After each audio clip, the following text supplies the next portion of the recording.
You get to see the going live part. Ah, we are live. Yeah. Hello. Woohoo, everybody. Hello, everyone. Hasn't shown up on my TV yet. So it's like we're live, but we're not live yet. That's why they include a little thing on your computer to see. To let you know. Yeah. There. Now we are. There's like almost a 25-second delay. Yep. That is serious. Okay. Anyway, I cannot. I'm like, what is going on with? You know what? Okay. It doesn't matter what's going on with my hair today. Doesn't matter. Hello.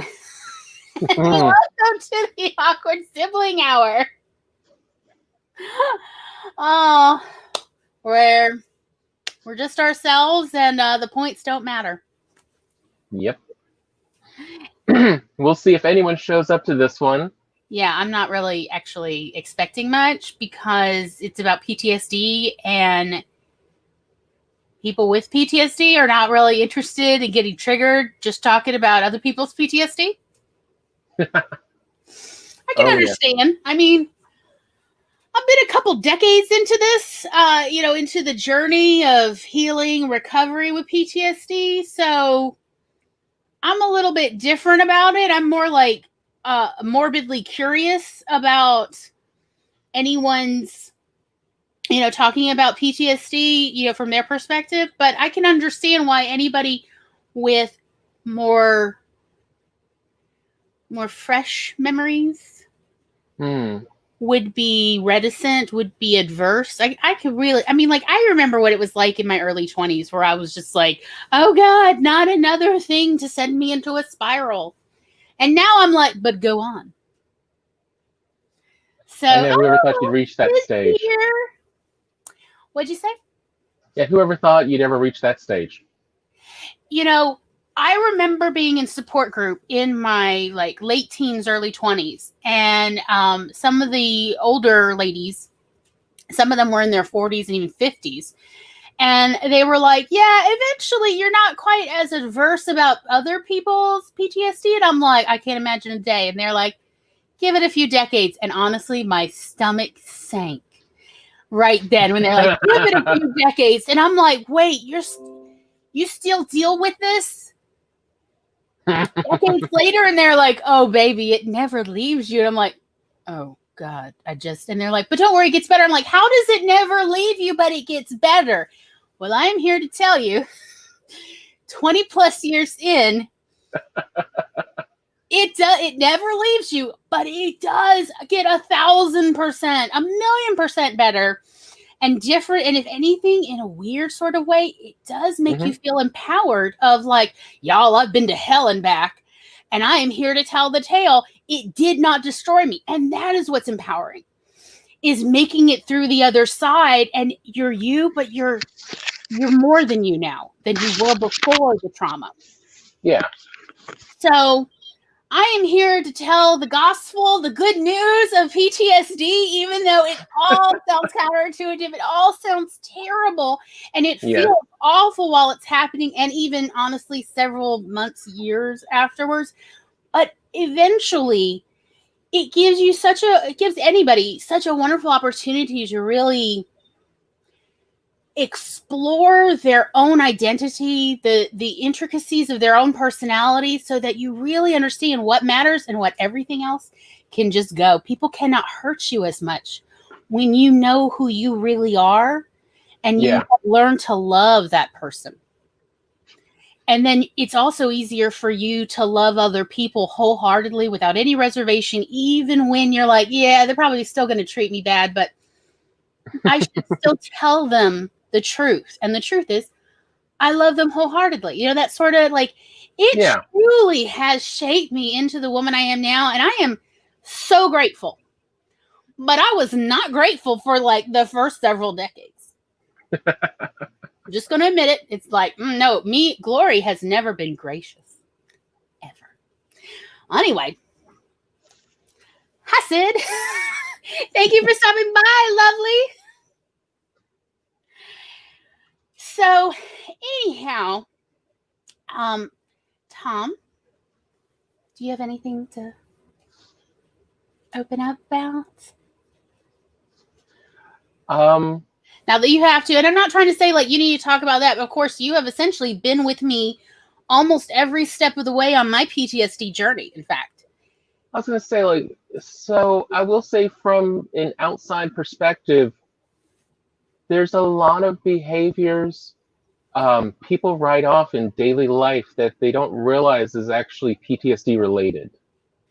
I mean, I remember you explaining things to me about some of your PTSD experiences and how you dealt with them and how you experienced them and what, a trigger felt like, you know, and since most, all I had been exposed to in media, before had been, military inspired PTSD, it was really enlightening and sometimes surprising about what different PTSD actually expresses like and what that sensation people talk about of reliving things is when it's not in a war panic situation, when it's just more of a traumatic inability to process that situation memories,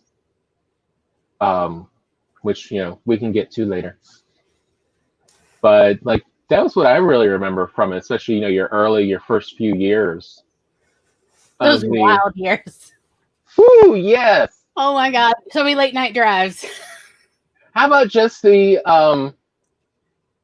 mental equivalent to you just keep pressing on a open wound and you just can't stop yourself of like, but look what happens to me when I press it. Ow, ow, ow. Hey, let's go for a drive with this.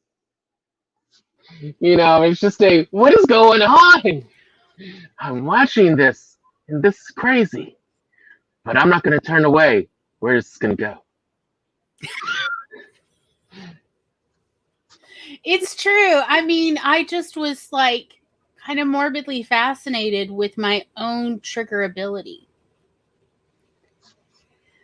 And that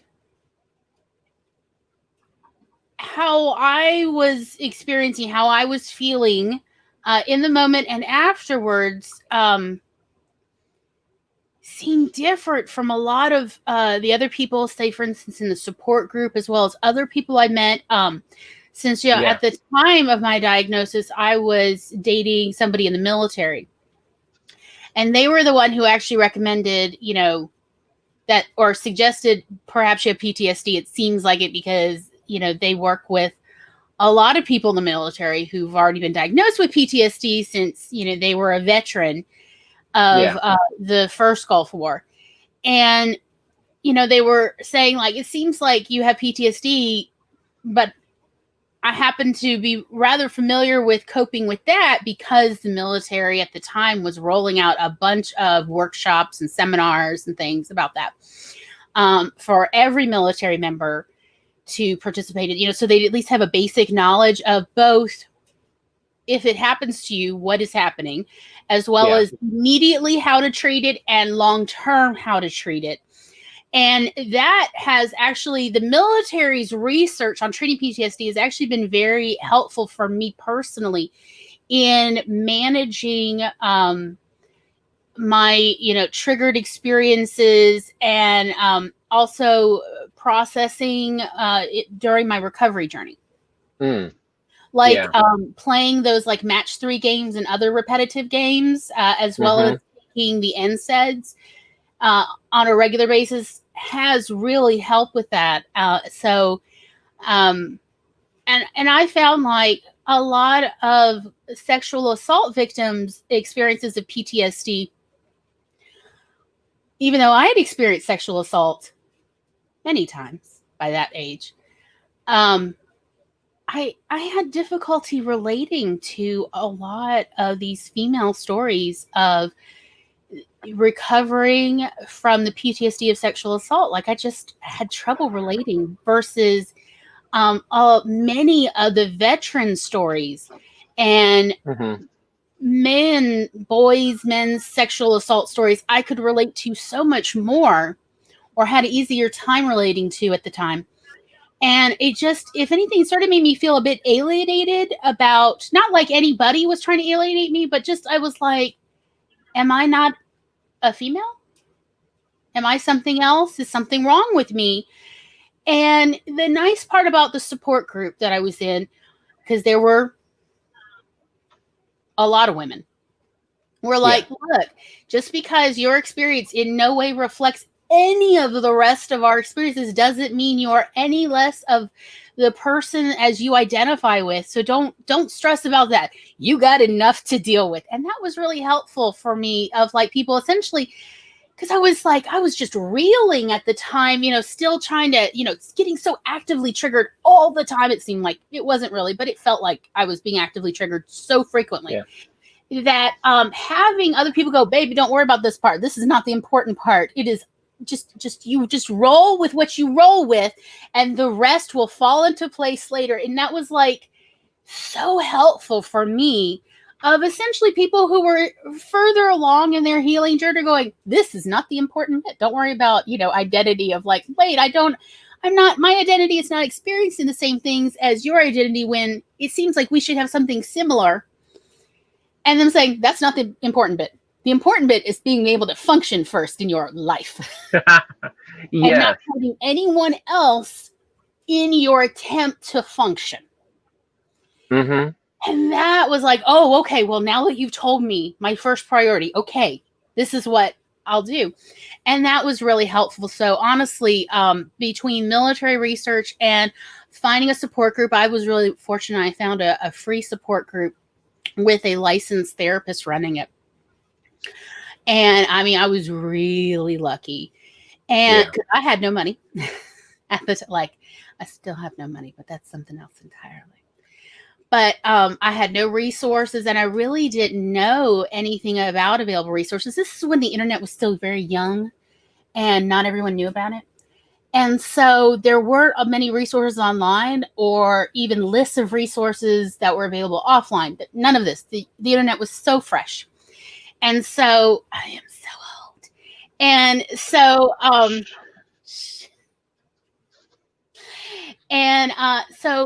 I was really blessed to find a support group of people of varying at varying points in their healing recovery there, so I could really see the gamut.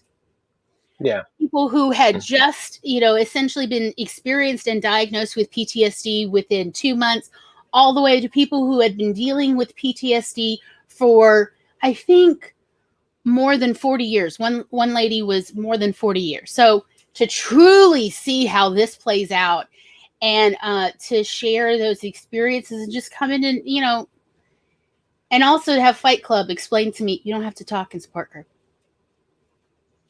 And to be given that permission was really helpful, since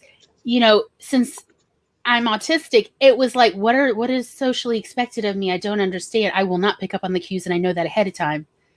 So it really helped relieve that tension for me that was just adding on to the PTSD. About, this is how you behave. You just sit quietly and you listen, and no one will even question whether you belong there or not. It's great. Yeah. So anyhow, Sid, is great to be here, and we are so happy to have you, darling. I love seeing you every time. You are a ray of sunshine. Mm-hmm. And he's so sweet. He's such a darling. Yeah. I love watching videos. And then, hello, Abigail. Hi. I'm so glad you could come by, brave soul. I mean, as I said, we were like, ain't nobody coming to this. It's Labor Day. And it's about PTSD. Why? What would be the incentive, other than, of course, I've always been curious from a writer's perspective, and what are other people's PTSD experiences like, because I was trying to figure out what are the recurring themes versus the individual nuances of people's individual experiences, in order to portray characters accurately. That reminds me, in case I forget, because ADHD is real for me. Sid is, darling, are you having your live stream yet, or is that going to start later this month or next month? I think Sid's at 4 or 5 p.m. Eastern. I don't quite remember, but darling, please post your info in the chat so that people later can see, and we'll put it up, of course, as well. I'm so sorry I don't have this memorized. And then Abigail, also, well, let me do business now, because that is the problem with ADD, ADHD. Is like, if I don't do it now, it will not happen. Abigail is having a live stream tomorrow, I think 12 p.m. Central. So 1 p.m. Eastern. Because I'll be on. So you think I'd know. But anyhow, Abigail, if you post that up, that would be great. Although that does actually bring up a quick little something to mention, because I know I've been dealing with this, like I've been telling you for the last month or so. Right. Which is anxiety really increases the symptoms of ADD far more even than regular ADD. And so I've gone from, all right, I have a little ADD. I just need to take an occasional note. I need to I forget my phone at least once or twice a day. Literally within seconds of putting it down, I am trying to remember what I just did with it. I know, I watched you last night. It was great. And that a lot of times when you find yourself suddenly like, oh my God, I don't remember being this, ADD or ADHD before. What is going on? You may want to check on, is it anxiety? Is it just your situation, your surroundings, the world at large, as may be this year? Because it's just so 2020. Yeah, I mean, I'm expecting a pretty good influx of the global population to, essentially recognize that they've experienced trauma. Yeah. And therefore have post-traumatic stress at a certain point in their journey after that of this is going to be big, because the stories I've heard already, it's like, oh honey, that's called post-traumatic stress disorder, and you're in the middle of the trauma. It hasn't ended. Yeah. So, and I only know that because I've been in support group and therapy so long. It's like, oh, I know what this sounds like in other people. Mm-hmm. I've heard the story a bunch. Yeah. So, yeah.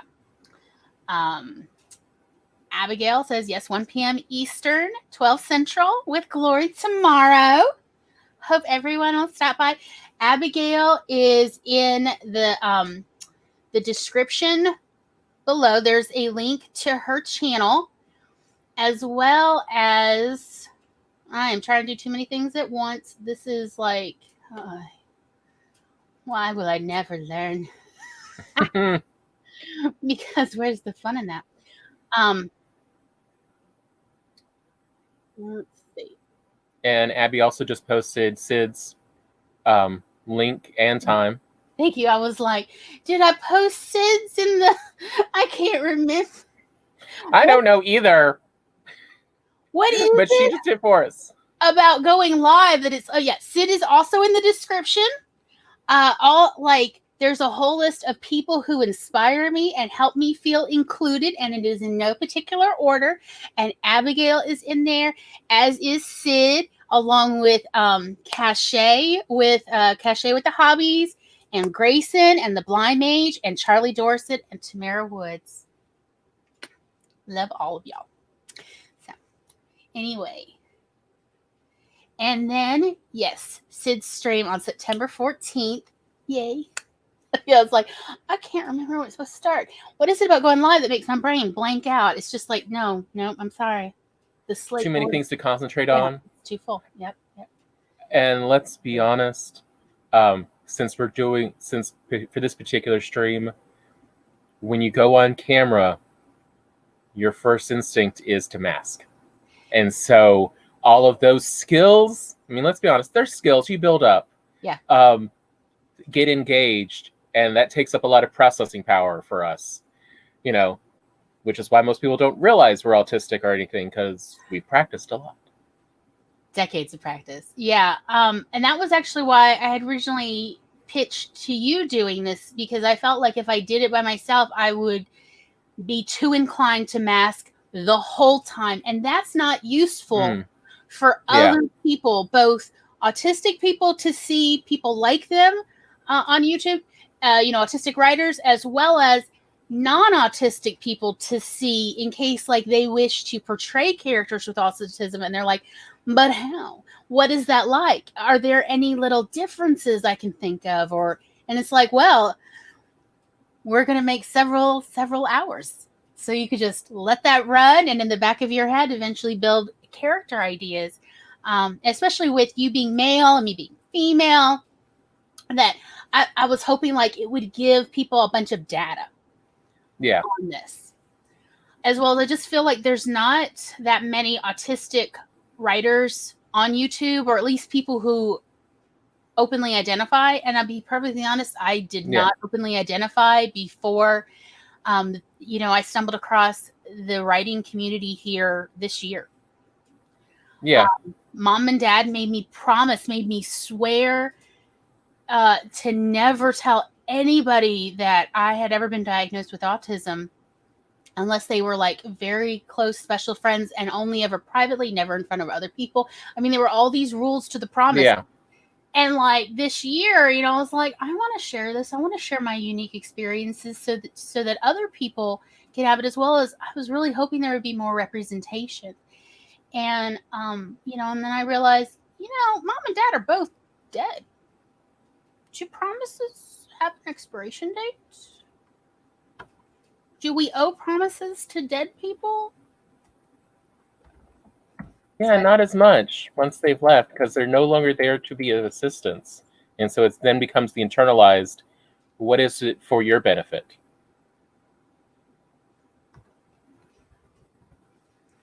And that was pretty much, I'm like, they're dead. And they really had maybe promised this for my own benefit, not for their benefit. They were never ashamed or embarrassed of me. I have to say that to their credit. I mean, these two people, they're your parents too, had so many exciting flaws, including they're both bipolar, and they did not go through manic at the same time. So they, one would be depressed, the other would be manic. Oh, lots of excitingness. And they both were closet self-medicating alcoholics. So that was a whole different support group. Yes. And dad had already been diagnosed with the predecessor to autism when he was a child. Yeah. And, now that there's been so much more research about female autism and how it presents differently, and how the female brain seems to function a little bit differently, as well as what I like to call the female collective, has a lot more coaching from like toddler on how females should behave. There's definitely, you learn to mask a lot earlier, and that makes diagnosis incredibly difficult. So with all of that new knowledge, I'm like, yeah, mom really definitely probably was autistic. So Sid says, so my Monday ones don't have a set time. I'm in the description box. Yes, you are, darling. And but I will do Fridays at 3. Is that 3 Eastern? Because I think Sid lives on the East Coast. But I don't want to say for sure, because like I'm starting to wonder how many writers live in the Tucson area. I'm like, are a lot of YouTubers in the Tucson area? Writers, Well, Glory, Tucson is very inspiring. It's also very pretty. In fairness, it's very pretty. Yes, it is. And a bunch of the food is pretty good, I must say. I'm just not allowed back there. I don't want you to go back there, since that's where the Albert Finks go to die. Yeah. Yep, that's my life goal. Keep you from there. I already claimed daddy. So Abigail says, oh, that's so sweet. She's glad we decided to share. And yes, representation is so important. I don't think that autism is anything to be ashamed of. But when I was a child and there were parents who'd find out that I had been diagnosed with autism when I was 6, sometimes I was like actively, like in that moment, asked to leave their house. Yes. Because they had heard other stories, or Woman's Day had a story, or, they'd read it in some magazine about the terrors of having an autistic child and how they'll attack their parents, how, they can be dangerous, and how, people suspected that a lot of serial killers were autistic, so you shouldn't have any autistic kids associating with your children. And so, like, Yeah. that was where mom and dad making me promise to never tell another person, even though, like, they weren't ashamed of me and I wasn't ashamed of how I am. They wanted me to be able to have friends. And it's hard to practice social skills when you're ostracized for some dumb stuff, from some dumb beliefs that are just plain old ignorant. And it's not just Mississippi that's filled with the ignorance. It's everywhere. Yeah. So, she says that we have already taught her so much, and she's thankful for our honesty. Such a treasure. Yeah. So, okay. Anyway, Sid agrees. Yes, representation. Yeah, there are some way overused autism tropes that, yikes. Oh, you mean the savants? As well as, like, if you're male and autistic, you must be an asshole.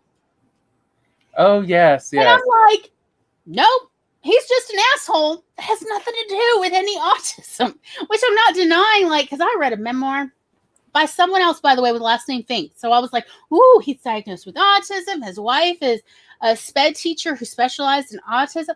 Yeah, let me read. And I'm like, this guy, all these things that he's like, autism. I'm like, no, that's just being an asshole, dude. You're just not a good friend. There is a difference. Autism. And as well as, we do now know that narcissistic traits do show up as a form of self-protection. And so obviously he did not feel safe as a child either and didn't have a great upbringing, with his parents actually going over stuff. So all these narcissistic traits just got increased in their, effects on the personality. I mean, that's really what I also heard, and what I can now see more and more is, when I see asshole autistics, I tend to be seeing people whose parents didn't know what to do with them, and so just didn't really do much home training like they needed to. Right. And so now you just got this narcissist who is using autism as a crutch to blame for their behaviors. Yeah, which is not the same. Yeah. Well, it is time for a sprint. So, and by the way, Sid does say, yes, it is Eastern Standard Time or Daylight Time, maybe right now. It'll be sometime in the time, and in the time, look it up. There, that's my answer.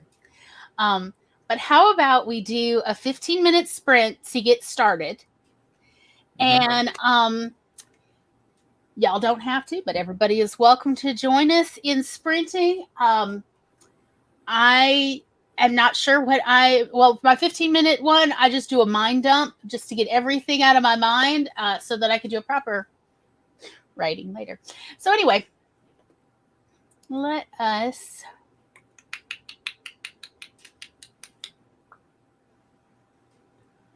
All righty, and today we're going to use dolls and give dolls some love.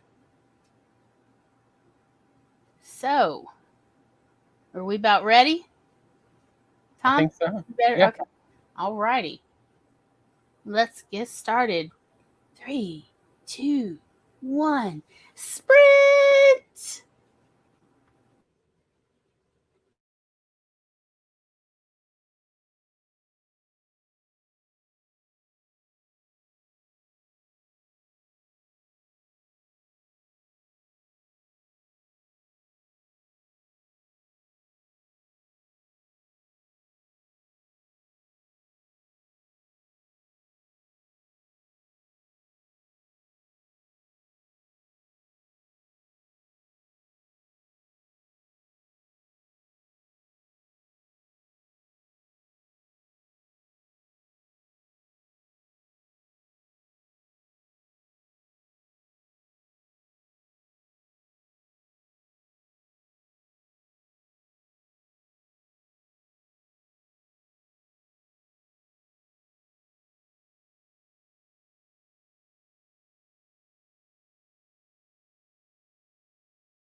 Hello, hello. And we're back. Why are we starting again on a timer? Because it's a playlist, so it automatically goes to the next one, and so I had to go over there, and I had to remember to do that. Too many things. Stuff. God, I feel like that's 2020. Too many things. Yeah. Alrighty. Well, I had an exciting 15 minutes. How about the rest of y'all? Tom made Real quick, let me just rush off and mix something up. And then he was chatting with me, and at a certain point, it's like, why is Chloe talking to the wall? Well, because it's Tom at my door. Because we're housemates. We are who we are. Yep. Yeah. Okay, let me take off that banner. Okay. How did everybody do? Did anybody do anything? Did you have a good time? Did you get a snack? I don't know. Stuff. I did a mini mind dump, which is pretty much stuff I wanted to talk about in this stream. Like, for instance, in the last half hour when we like to talk about fun, happy stuff, I want to show y'all the fabrics I got to make face masks, because I'm going to design some face masks for my enormous face. That most face masks do not accommodate this level of smiling. No, they don't. Yeah. And so I was going to make a face mask to accommodate Tom's beard. So anyway. All right. Sid got a few words. Yep. It's not necessary to count. I mean, that's a thing, but it is not a thing. I get tired of counting stuff at a certain point. I gotta be honest. Tom says it all counts. Obviously, we are not the same person. Anyway. Oh. All the words count. All the words count, but you don't have to count all the words. Oh, no, you don't have to count them. That's what I'm trying to say. All the words count. I mean, it's so good to be literate. I mean, it is a gift. But we don't have to count the words for them to count. I mean, they did find one of the reasons that people who read tend to be more emotionally mature is they do kind of get to live out those lives they read about. And without having to experience those traumatic situations, get to figure out how they would react. So yes, literacy is a wonderful thing. That was pretty much how I got through my adolescence, I gotta be honest. Yes. I learned to speed read because I also had insomnia.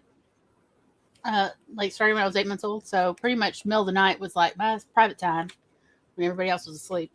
And I found a book on speed reading, thin little book. And honestly, it only has 4 pages of actual information in it. And I started practicing that. And I was tearing through a book a day, which was great since I didn't learn to read till I was 9. Yeah. So and then you had time to make up. I had to catch up. Okay. A whole world to read. And that was how I got through my adolescence that I was so miserable in. Was by reading other people's experiences and going to live a million lives and save my sanity. What little there may be. But anyhow. Sid did not count them all. Just round. When in doubt, just round. You don't have to share it either. Okay. I'm saying, there's nothing wrong. There's nothing wrong with rounding up to the nearest 100. Oh, okay. Well, I figure with the drink and the mind dump, I got at least 700 words this 15-minute sprint. How about you, buddy? It feels like 700 emotional words. How about that? Yeah. They count. Yeah, it feels about the same. And Abigail got ice cream, which, that's at least 500 to 1,000 words, depending on how delicious it is. Just saying. Yeah. Let's say it definitely will inspire at least 500 words if it's a good ice cream. Minimum. 500 minimum. Oh, but a good ice cream, like a really good one, I can get easily 1,000, 1,500 words out of that. Yeah, why don't you admit to, my pandemic ice cream routine? I regret nothing. No, actually, I was going to say more of the No class here, ice cream favorites. Some things don't change from childhood. Like Baskin Robbins Pralines and cream for the win. Okay? The best. The ice cream base may not be that premium, but no one does a better praline. And doesn't have any red 40. Thank God. Yeah. Their strawberry's pretty good too. And it doesn't have red 40. Thank God. But yeah. Yep. Oh, good. Yeah. I'm like, in fairness, I have made it, 6 months into a pandemic. And because I just got back from the doctor last Friday. And I have not gained any weight. So, not to brag, I'm not trying to make anybody feel bad about their 15-pound pandemic. It's like, you know what? Who cares? It's just a number. And also, if you are happy or it makes you feel better, cuddle all the padding and say, I love you, padding. I will bounce better if I ever fall. That's what I do to all my rolls. These are the rolls that make me bounce better. Also, remember, the happier you are when you eat, the less the calories count and the more the nutrients, get used. That is true. It is a scientific fact. That is absolutely true. All right. Ben and Jerry's Cherry Garcia for the win. Oh, yeah. Yeah, that stuff is good. That stuff is awesome. We all love it. Apparently, I used to traumatize our father with my, stressed out, going to Kroger's and getting whatever it was. Was it the cherry vanilla? Oh, yeah. Just eating, at least half of a half gallon by myself. In fairness, you were an adolescent, though. Okay? Like, teenagers are at a totally different scale than all other human beings. It was a great coma.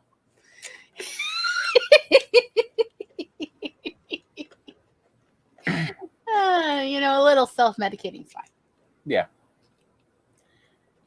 Well, shall we start telling them the kind of the things you want to talk about, where you handed me my drink and said, this is what I want to talk about when we come back from Sprint. And I'm like, okay, buddy, you run this thing. I'm just going to drink my drink. It's delicious. Of, how being autistic, causes trauma. Tell your story. Well, let's start with me then first. Since, I don't want to tell your story too much. You tell me the story. I mean... Also don't remember it all that well. Mine was, I really don't look like it as much as I used to. Well, yeah, you haven't seen the sun in how many years? Yeah, it's been a few years. Kind of always wondered if that was trauma related. But growing up, by the end of July, I passed that at least one, if not both, of my parents were of brown skin. You were the color of mahogany wood. Yeah. And Mom wasn't far behind you. Mom tanned beautifully. But I do not. Yes. Which I am genuinely pale. Which led to some very interesting experiences for both of us with friends and school. I didn't even realize what was going on most of the time. What? Random people in the playground. You remember that lady who was like, where's your mama, honey? And I pointed to Mom. She's like, no, not your housekeeper. Is your mama here? And I'm like, she does clean the house. But yeah, you were with her. And she's like, no. Yeah. And then she thought that my mother had kidnapped me. Mm-hmm. And wanted to call the police. And had God walked back to her house from the park to call police. And I told Mom, and she was like, let's leave now. Yeah. But so at the beginning of the school year, I would look and code as, someone of color. And so I'd make friends with, all the other little brown boys there, because I really had my parents, had not taught me any concept of racism. It was just, who wants to be friends? And two things would always happen. I would first get moved from whatever class I was in within the first week to another teacher, because that teacher had become awful to me. The first teacher would just treat me awful. Talk about how awful I was all of a sudden, even though every teacher at the end of the year talks about how great I was. Because they thought they were getting a little white boy, and here was a little brown boy. Yeah, and Mom then- would have to go have a conference and get you moved to, a less racist teacher. Which was always interesting. What did that teacher look like? And then around October, I would get to visit, my friends' houses once or twice. And then that next time in October before Halloween, all of a sudden they couldn't be my friend anymore. When their parents suddenly realized that I was not a little brown boy. I was just a little white boy who happened to tan well. Well, in fairness, a sidewalk read of you can read as a variety of backgrounds. Yeah. Oh, yeah. And, Mom was also Jewish. So, and Jews only became white in America, in the 60s? Yep. 50s to 60s, depending on the part of America. And where we were in Mississippi in the 80s, Jews were not white yet. Nope. So that was something else entirely. Anyway. Yeah, that was a whole nother one. Yeah. So. But Racism is bullshit, and I try not to curse so hard, but sometimes, racism is just shit, and I hate it, and Black Lives Matter. We shouldn't have. Okay, I'm getting off. I'm sorry. Continue your story, darling. I love you so hard. But I didn't realize this is what was going on. Right, because you weren't thinking of the social cues. Because I had no clue. So how does that then code into, a very sweet little boy? But I can't trust that any friends I make over summer or at the beginning of any school year, I'm going to keep for any length of time. Yeah. So it's always a random guess. Hey, what friend can I make that I'll have for more than a month or two, let alone who might come to my birthday party over summer next year? It's always a big guess, is all it seemed like to me. And I never knew which teachers would be nice teachers. I couldn't go by what other kids would tell me either. It ended up seeming just random to me because I didn't realize it had to do with racism, and no one's going to disillusion a small, sweet child. Like, seriously, I wish I had some pictures of me when I was, 4, 5, and 6. Oh my God, I was adorable. He's so cute. He really was.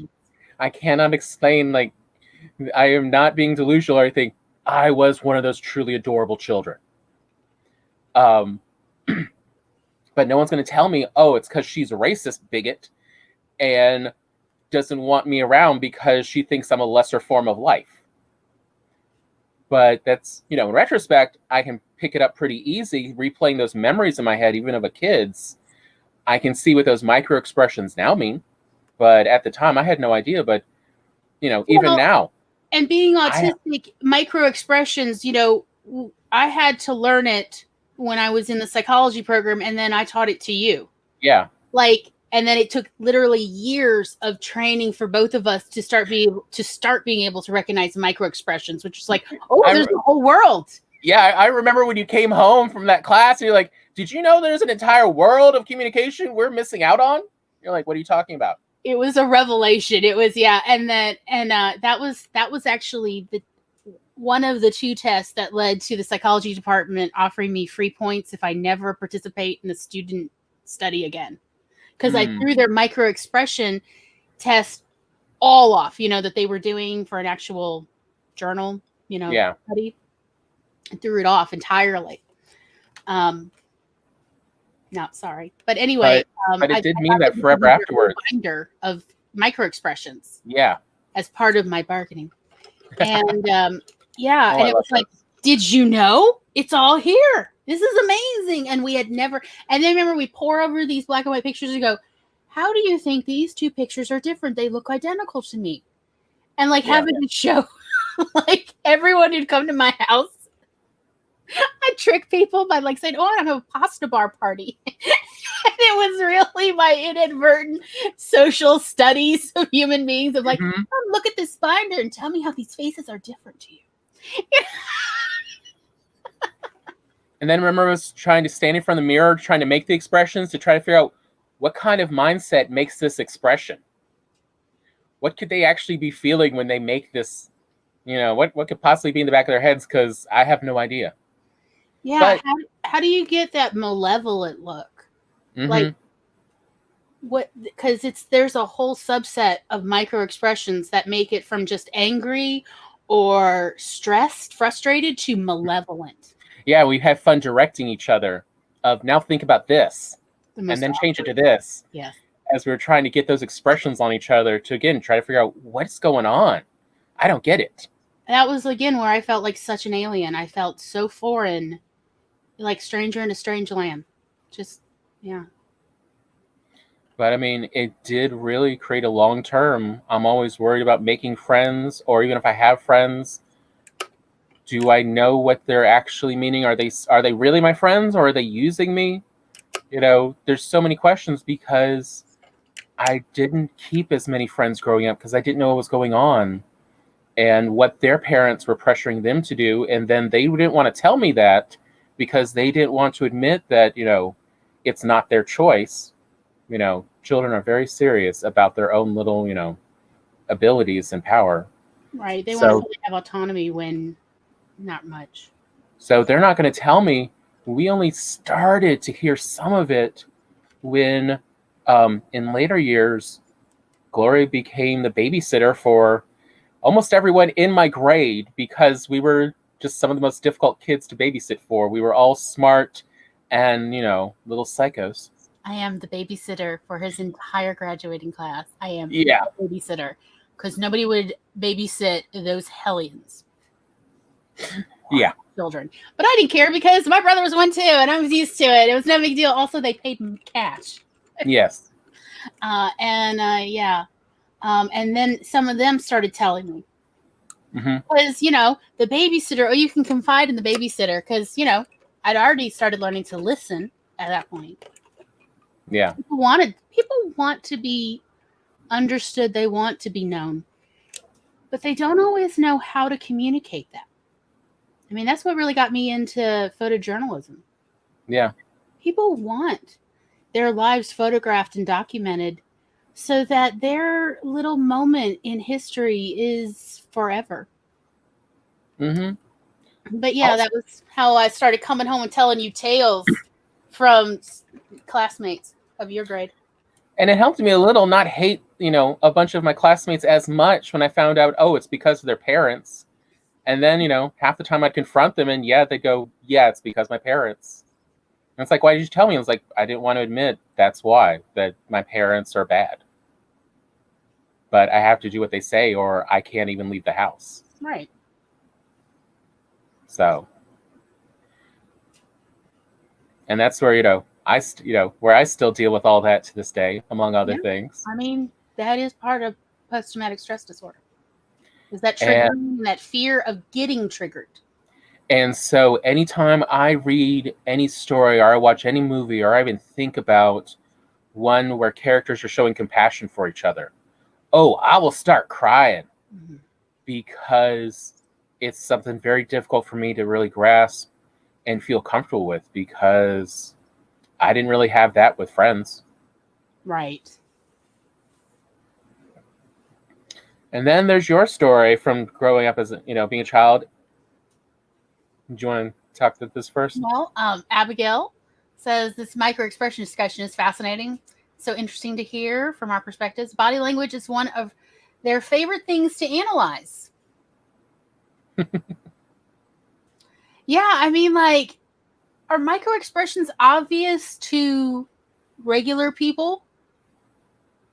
Or is it something that they don't pick up on until, say, later elementary or middle school or high school or even adulthood? Like, what is the normative experience about micro, or is it something that they have known since before they really knew who they were, like toddlerhood, Because, I mean, we discovered micro expressions real late in the game. I was in my 20s in college. because I was definitely a what is it, non-traditional student. Yeah. Yeah. Well, you pretty much had to get married just so you could qualify for. Dude, they still turned me away originally. Remember, because I had a GED because I did homeschool. Anyway, hey, that's all right. The stories are so okay. Anyway, and it was against the law, and they still okay. Yeah. But yeah, like that was actually how they got me in as a non-traditional student. It's such BS. Anyway,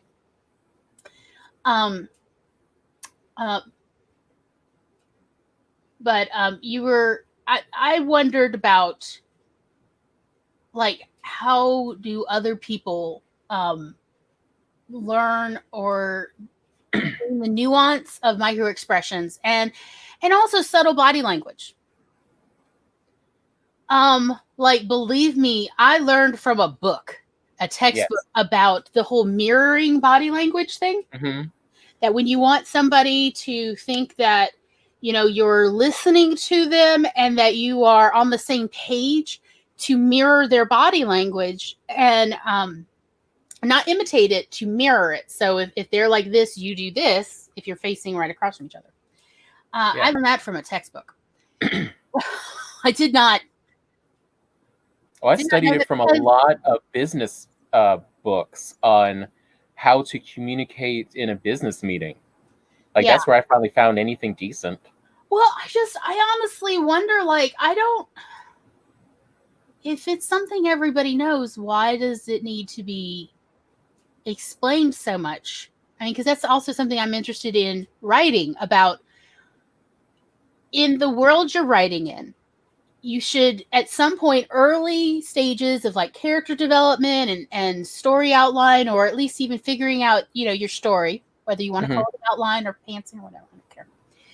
I'm not going to get into that politics. But you do need to like figure out in this world, even if it mirrors our own world, what are the things that everyone knows? Because those are the things you may, as the writer, still have to explain or describe to the reader. Yes. Because this is not their world. There's something different. That's where the story is compelling, is this is a little bit different in some way. And that's the thing everyone knows, is the thing you're going to have to make as the writer overt from covert. Yeah. So that's what I wondered. And Abigail says, not sure the best person to ask. I've learned in the past 5 years-ish that I notice and pick up microexpressions more than others, or at least those I have discussed it with. So again, very, very interesting. So terribly curious. Just don't know. And I do love the study expressions. And I'm sure you two will have plenty of fun tomorrow. Yes, so much fun. Yes. Okay. Yes. So onto the thing you were leading into, the transition I just bombed. What was the thing? All right. So why mom and dad told you to never tell anyone is because of the miscommunication that happened at was it summer camp? The day camp at day camp. Yeah. At the where, university. Yeah. Because we lived in married housing there at the time. And please feel free to tell what you feel is important or noteworthy for this, because since I experienced it, it's one of those of what everyone knows, and it's like nobody tells glory. But to me, there's so many obvious points to the story that no, they are not. I have learned some of it. I learned in support group. No, this is not normal. Yeah. So supposedly all the protocols that were going on at the time have all been changed. This is not supposed to ever happen. Supposedly in the current world. It happened back then either, but I'm not even gonna. Yeah, and yet it did. So one of the adults at the day camp noticed your behaviors and essentially picked up on you might be autistic. And as said, back then it was assumed that autism was caused by parental neglect and or abuse. Well, specifically maternal neglect. Yes, true, maternal. Daddies can make could possibly cause that. So they're totally different. And they contacted, what's it called? DHS, Health and Human Services, child services, essentially. They've changed it a couple times, and I can't remember what it currently is. It's something. And so from camp, they came and took you. They picked me up and put me in a car. And took you all the way to... an institution, a psychiatric institution. Which did not actually have a children's section. Did not have a children's facility. Was not intended for children or even adolescents. It was a diagnostic place, but also used as a long-term care facility, a long-term psychiatric care facility. Nor did anyone immediately communicate with our parents. No, they had no idea until they came that evening, that afternoon, to pick me up from day camp, and I was not there. And they called the police thinking I had disappeared, wandered off or been kidnapped, because this was the era of child. This was back when NAMBLA roamed the world, roamed America in white vans, picking up children with promises of candy and puppies. Yeah, we'll sometime do another discussion on all the NAMBLA books. At the time had already identified all the signs of an autistic kid because those are the ones they were going for. They seem to know it way before psychiatry ever figured this one out. And but you were already, you were stuck there. You were told that your parents had abandoned you. I mean, they just straight up lied. Well, that's what the psychiatrist and the head nurse told me. Nobody taking me to the facility, which was a fair drive, in fact. It wasn't in town. It was when I got there and I was like, "Where's mommy and daddy?" And they said, at first, actually, the first day they said, "Oh, they'll come later." And then that evening, I'm like, "Where are they? They're lost. You need to call and send people out to go find them. They must not have known where to find this place," because this was before MapQuest and everything. Yeah. And they said, "Oh, well, they'll get here tomorrow." I mean, they really just kept putting me off. And I had just turned 6. I was 5, and this happened literally the month after I turned 6. So mentally speaking, I wasn't full-fledged 6. I was still very much just a very tall 5-year-old, because I was always the tallest in my class. And I think by a couple days in, the second or third day, when I absolutely had a fit and was like, "No, we have to leave. We have to find them. They've been gone for days. They must be so worried." And that's when they put you into the rubber room, I believe. Well, I had a temper tantrum. I had a serious full-on meltdown. Mm-hmm. Full-on meltdown, which, you've been there, Tom. Haven't we all had those? I don't know. I do tend to act out a lot, or at least back then. In fairness, I use the forks as a weapon. I mean, not anymore. I have been civilized, but they dumped me into the rubber room and told me I couldn't leave until I learned to behave myself like a good girl. Which, honestly, to this day, hearing "be a good girl" is so triggering for me. And so I was in there a long time, and let me tell you, they don't clean that rubber room in between people, and a lot of people that they put in there. It's not like they let you out to go to the bathroom, by the way. So, and rubber is porous. Just want you to think about literally decades of aged, oxidized rubber. And the smell. Yeah. Yeah. And I was in there for hours. I mean, it was past dinner time when they let me out. I had missed several meals. And anyway, and so, and it wasn't, and what did it take? What was it, 2 weeks before mom and dad were able to get you out? It took 2.5 weeks. It took almost 3 weeks. In the meantime, you were, being protected by someone who wasn't even supposed to be near kids. Yeah, he was a pedophile. He was an actual pedophile. But he was had worried for your several safety. relationships with boys, Hmm. and because he was white and his family was rich and influential, he had escaped prison time because he had killed at least one of the boys in, can you call it an argument when it's a child? But Yeah.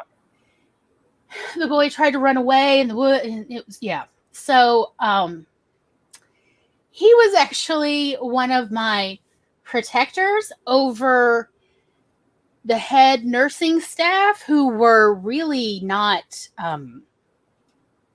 the kind of people who should ever interact with children, let alone children in crisis. I'll say that. Yeah. Ditto for the orderlies.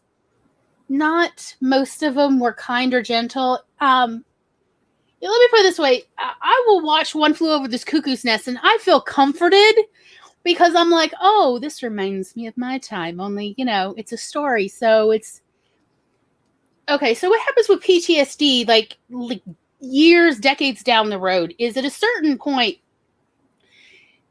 the triggers are not as scary as they used to be. They still trigger. Yeah. They still will send you in a bit of a spiral, but it's definitely far more you can cope better. It's copable is what I would say. I don't know if that's a real word.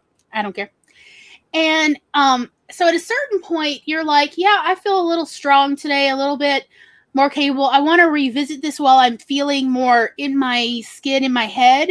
And so, yeah, there are times where I watch things that, you would think, oh, that must be so triggery, so terrible. And in a way it is. And in a way, it makes me feel like I have a little bit of control over the intensity and the, how triggering feels, to revisit it in a controlled situation. So yes, sometimes I watch One Flew Over the Cuckoo's Nest and Girl Interrupted for comfort. And what was it, 28 Days? 28 Days is just a sweetheart story. Yes, it is. There was also another axe murderer in there. He was very kind to me. He had killed his mother. He had paranoid schizophrenia, and he had been off his meds for a while, and he took an axe to his mother. And but he was far more gentle and kind with me than, again, the staff. So I gravitated toward them. Yeah, there was some weird stuff going on. It's complicated. I don't necessarily want to feel this. Yeah, we don't have to go too much into this is like major trigger warnings. This is yeah. Sorry. This is my life. I'm not going to apologize for that. But hey, yeah. Someday we'll write it out. Children, autistic people are far more likely to experience all forms of abuse than, regular run-of-the-mill children and adults. And, it is sort of still debated in psychology. Is that because they are more easier to traumatize? Or is it because they are more vulnerable at a young age, or they have more vulnerable moments in their life, and so they're more susceptible to essentially predators?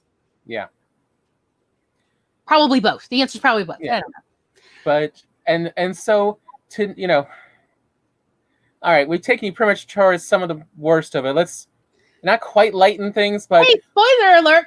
I grew up and I love my life. Look, it's okay. I know it's terrible.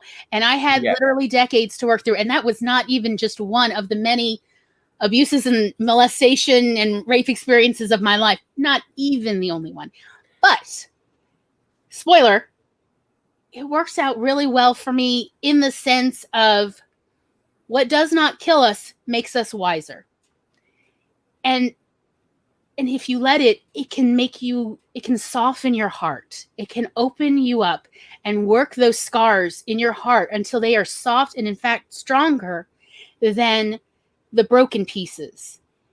It's trauma. I don't wish trauma on anyone, but it is not a terrible life sentence. It can be things that when we look back are like, you know what? I hate that it happened, but I'm really glad who I am now. And that was influenced by the terrible things that happened. So. But I mean, it did take our mother making multiple calls getting our grandmother who literally, was golf buddies with, senators, and the senators making calls to took a lot of very important people because, okay, so what happened was the person who actually really wanted to keep me there was the assistant director. It was a father-son duo. The director, the psychiatrist who was the director, and his son, who was the assistant director or whatever, maybe head psychiatrist. I don't know. I was 6. I was not paying attention to the hierarchy. But the assistant director is the one who had taken me on as his new project. And I was his pet. So that's a whole, I didn't find out till I went to support group, the PTSD type support group, that I found out from the licensed therapist, no, Glory, that's not normal. And also I have a theory. I know who you're talking about. And oh yeah, a lot of people in the psychology profession in Mississippi have heard of that blankety blank. Then she just cursed for like 5 minutes in sport group, and then she apologized to everybody for taking up our time. And I believe, was it she or was it one of the people in your education degree who knew someone who ran the state school at that point where you had been, and they just went to go check, and yes, they had destroyed all your records because everything was wrong about what happened.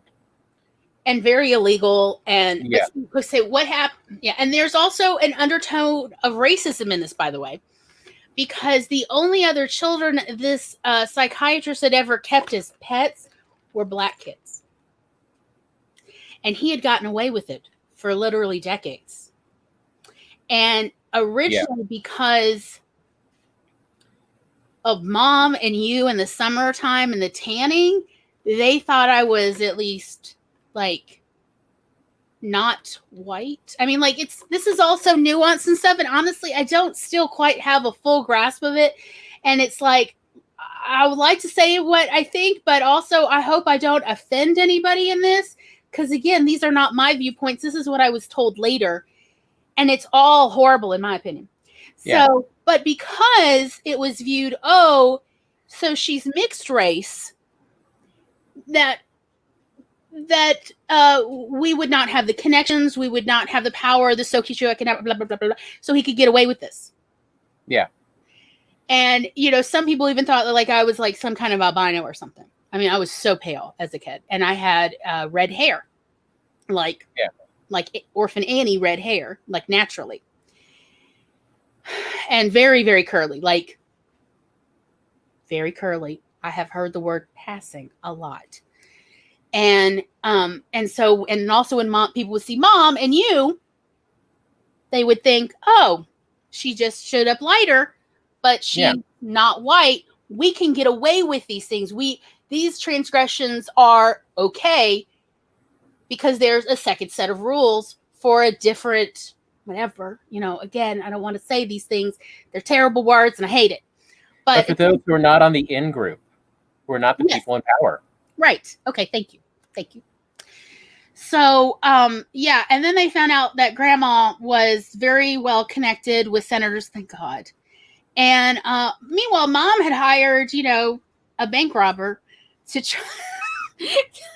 drive from New Mexico. Twice convicted. 3 times escaped, according to him. Yeah. And had hired the old boyfriend of one of her friends who was a bank robber to help her bust me out of this facility. And then she's like, we're going to move to Mexico and to Dad, she said, you can come or not, Albert. And Dad's like, oh shit. And that was actually how Grandma got involved. Because Mom was, my parents love me. This is not, anyway, I found, okay. So it's a strange and wild story. And you wouldn't even find out the other side of it till you were in your 20s talking with Mom. Well, and it was through the help of the support group that I had some memories come to the surface. And because I knew, like the therapist, I could talk to her about these memories. And she was like, you need to talk to a parent. And I'm like, yeah, not my dad. Because Dad was already having some serious mental health problems. Like he was not touching down with reality often. So it was very difficult to communicate with him. But I did sit mom down, and she was like, okay, first thing you have to know. It was that sort of like, oh, I thought these were maybe dreams. I thought I'd had nightmares. Because, with child memories, you're like, surely I made this up. This is insane. Yeah. And, to find out, oh, no, it's so real. And also there's so much more to the story that I didn't know. And mom and dad had thought afterwards, number one, we can never share this autism diagnosis because it would always open up, child services to be able to take all of the kids away. Yeah. And two, people would treat me differently because of all the bad press at the time about autistic people. So, yeah, and our parents were already not part of any local church, and we were already a little bit on the outs. We did not need any more, worse things coming out, and that's probably also in part why 3 years later they're like, let's move, let's find somewhere better. Let's get out of here. Yeah. So anyway, shall we give a little bit of writing time? Well, first we got some. Yeah. Abigail says, "We think this child's traumatized. Let's traumatize them more and cross our fingers to heal." Yeah, I mean, none of this was sensible. But this is the logic of so many adults. Yeah. I thought it was just me who didn't understand what people were thinking, honestly. It's nice to hear other people are like, what the? So, yeah. Yes. Terrified, worried. I was worried about them. I was like, my parents are lost. We have to help. Send the police out. Go find them. I thought maybe they'd, been in a car accident. And so, yeah, I was freaking out. Thank you. Thank you. Appreciate it. For the longest time, I didn't think anybody would care, or they would say, well, people were totally within their rights, and it's only been in the last, say 15 years that I've learned, no, your feelings were absolutely spot on correct. People were gaslighting, they were lying, and they were making a special set of rules for them that don't apply to everyone else, that sort of, which are very confusing for me.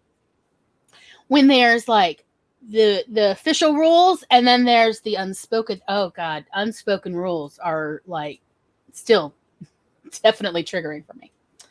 So yes, how about we do another sprint, and when we come back, maybe we'll talk. We got one more. Okay, well, we have one more. What are we talking about? What triggered us today, Glory? Oh shit. Okay. Yes. See, this is what happens after you've actually had PTSD long enough. There's a certain humor in the, wait, did I forget that on purpose? It's sort of gallows humor, I have to admit. Yeah. Okay, so yeah. We'll do a 20-minute sprint, and then we'll come back and we'll talk about the recipes. There will be drink recipes. Promise, promise, promise. And a book. I found the binder, y'all. Yay. I found the binder of the book that Tom and I wrote about 10 years ago. And there are recipes in here. And it was partly how we coped with the trauma of, dealing with mom's cancer. And, book writing can be very therapeutic as well as recipes. So, all right. So, let me figure out. We talked about what were we going to do? Oh, we were going to do the Halloween timer. Yes, that's right. Yes. Hello, Halloween timer. Yes. Okay. It's not Halloween yet, but I feel like it can always be Halloween in our heart. So, how about we have just a little spookiness, and do a little bit of story writing or self-care for some. I'm so sorry. Sometimes we can't help but be a bit triggering, but we still do it with love. And we are here for aftercare. Aftercare is very important. And I'm sorry I can't hug everybody in person right now, especially because of pandemic. But I am sending you all love, and I am available afterwards on Twitter and Instagram for private discussions or public discussions about anybody's feelings, or if they need some aftercare, just for the record. So let's get started. Sprint. Let me mute myself.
And we're back.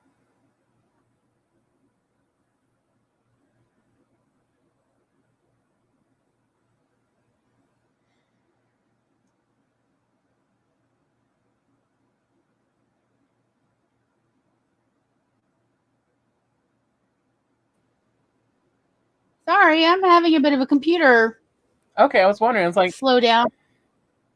Yeah, everything just suddenly no.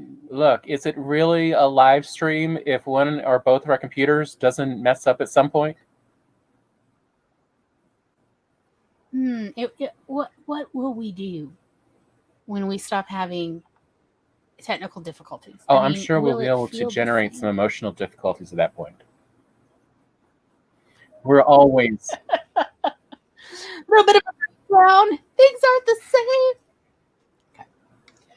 All right. So, how did everybody do? Well, let me try to get that there. Yeah, still learning how to use a camera. that newfangled contraption. Yeah, I say it's.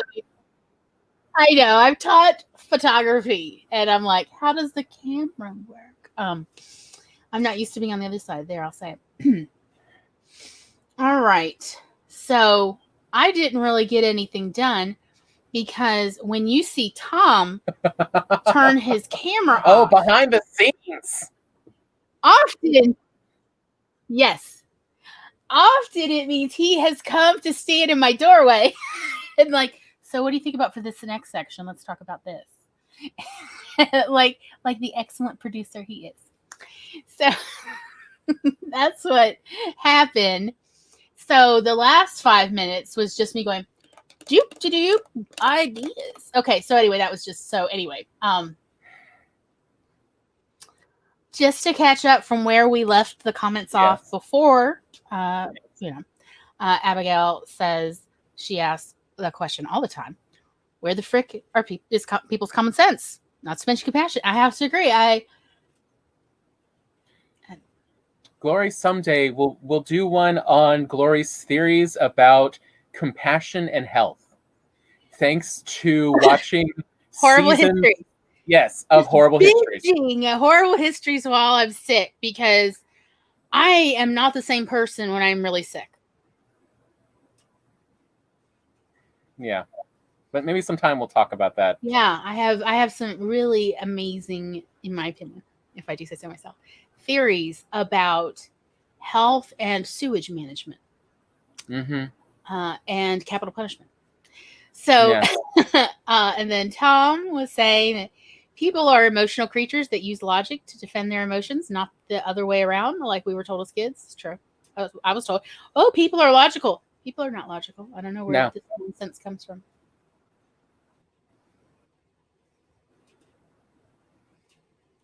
And I mean, like, I could hear you in my voice, the voice in my head. I could hear your voice in my head reading your other comment. But I could see where, you're like, maybe I just sounded a little bit, So good job clarifying. Well, if people don't know me that well, they do a lot of times read me as far more sarcastic than I really am. Yeah, I know. I'm the sarcastic one. Yes, versus I like to use a lot of little indicators to show my sarcasm with like asterisk and italics and other things and smiley faces. Yeah, that's true. And Abigail was like, she did not get that at all. Did not come across that way. Yay for good communication. Gold star, Tom. Gold star. Thank you.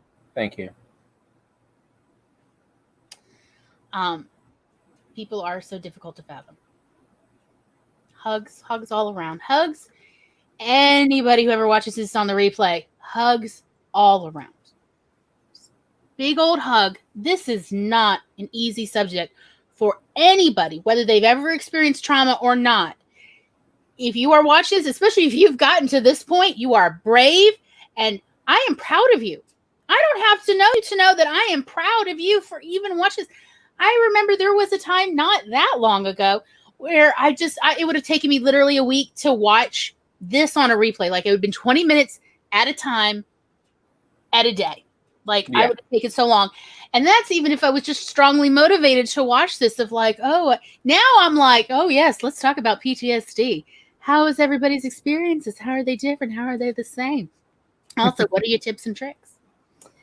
So, Speaking of tips and tricks, that's what our next one is going to be. We're going to go a little bit longer than 2 hours this time, so we can have at least a little bit of fun as well. yes, For everyone who's gotten to and this that point. was what Tom was talking to me about. He wanted me to read one of my articles that I had written for the book that we were writing when Mom had cancer the last time. She had cancer a total of 3 different times that we know of. It turned out she actually had 2 cancers prior that had calcified.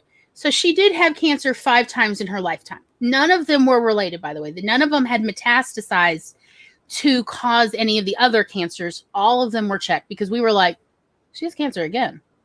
Yeah. The same cancer? No, they've checked. You know, they do biopsies and they would check and like, no, this is appropriate to this organ. So that's, you know, having to do with our genetic history. So hope everybody had a good emotional recovery break to process, to maybe do a little self-care, maybe get a little more ice cream or alcohol. Time to process things. And Charlie came. Yay, Charlie! Woohoo! Hey. Everybody's glad Charlie's here. Hey, darling. Let me see you. Yep. Mm-hmm. Yep. Abigail, 149 words. And chat. Chat definitely counts. I would say several hundred words. Because communicating to another brain is a challenge. I mean, you pick how many hundreds of words. I would say minimum 400 or 500 words at least. But, you know, you do you. Charlie, 72 words. A little bit of time, yeah. Everybody. Aww. Compassion is a skill, not emotion. It is a virtue. Yep. Yes. True. Oh. Yeah.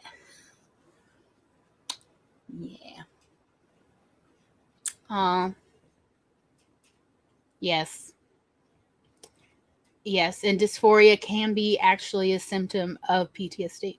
So Yeah, one of the things, not quite related, but sort of, that has really changed my perspective of things the last year is recognizing the huge difference between, you know, what we call depression, and they're now changing to low mood, which I really feel is far more appropriate, far more accurate.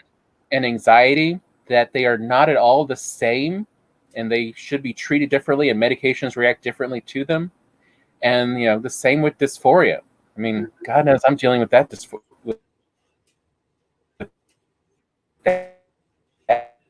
Tom, your internet's cutting out, buddy.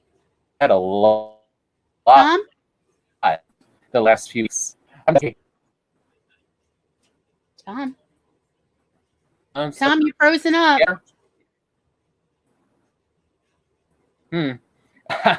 always difficulty. Okay, yeah, says- I think we missed like the last 60 seconds. Okay, so that, you know, anxiety and low mood and dysphoria, you know, if you've been seeing me most nights dealing with my dysphoria of, I know what it is. It's just, you know, it's brain chemistry.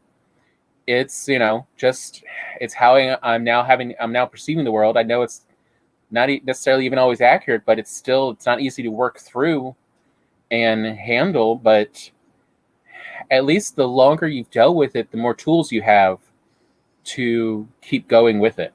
Yeah. And not get stuck in this is my forever.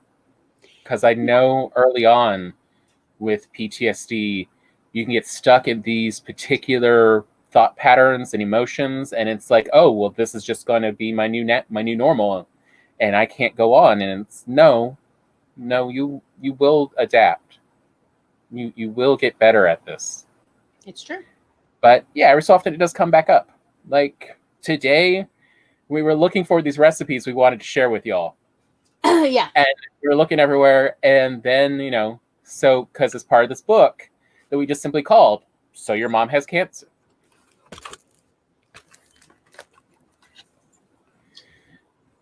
Okay, we're back. Yeah. And to those of you hold who on. are looking at signing up to co-host with us, that's always the same time on Monday. It's always 4 to 6. I do not know what happened. But apparently my other browser wanted to suddenly play someone else's YouTube video. Weird. I told you it was like really slow, and so maybe I Yeah. clicked on something and it changed. Yeah. You know how Probably some reminder. technical difficulties. It's the technical difficulties part of the show. And we haven't really thought about this book for several years, but this is like how we were coping, especially that last year as our mom really started to go down. Like we could tell the last year that she wasn't going to be making the same kind of recovery she had made the previous times. Right, because this time she had pancreatic cancer. And we knew from a photojournalism teacher whose father had died of pancreatic cancer that the stats on pancreatic cancer are really bleak. Yeah. And that also it presents differently. And they had even caught hers really early. And her so we were hopeful. 2 years. And yeah. So the first recipe was called, and here's the recipe. It's called My Mom Has Cancer. Now years ago, we did actually test this on a couple other people whose moms or other loved ones had cancer. And we were like, is this, like, we tasted this and we were like, this is in liquid form, the taste of the feeling when you're like, oh my God, my mom has cancer. And we've made it for a couple other people, like in person that we've known who had a loved one, a very dear loved one, have a diagnosis of cancer. And not just any old, not like, oh, a basal, like just a mole has cancer, and it was already all removed, no. Like a real serious fight was about to start. And we tested it with them, with several people at different times, and every person we tried it on. So we tried it on more than a handful of people so far. Everybody was like, yeah, that's exactly what it tastes like. I didn't know you could have the taste in liquid form. Yeah. It feels like when a really close loved one, you just find out a really close loved one has just been diagnosed with a very serious cancer. Here are the ingredients. So, and I was like, Tom, why would anybody want to make this? Here, now, there's your pitch. Give your pitch, Tom. Because sometimes you need to, help you write or to even help you process. Like afterwards, when if your parents passed away or not, you have this PTSD, you are going to find yourself at times wanting to trigger yourself to try to help yourself get through this. And it's not always easy to remember what were you feeling like? What was going on then? Well, you drink this, you'll remember. This is like a way to re-experience it or to get a better sense of what does that feel like. It is this strange feeling to know that a tragedy hasn't quite happened yet, but it's about to. It's and imminent. You don't know how long. For sure will it. You don't even know how to express it to anyone else. Or what the ending will be. Yeah. So yeah, why don't you tell them the weird concoction? Okay. It's so weird. Okay.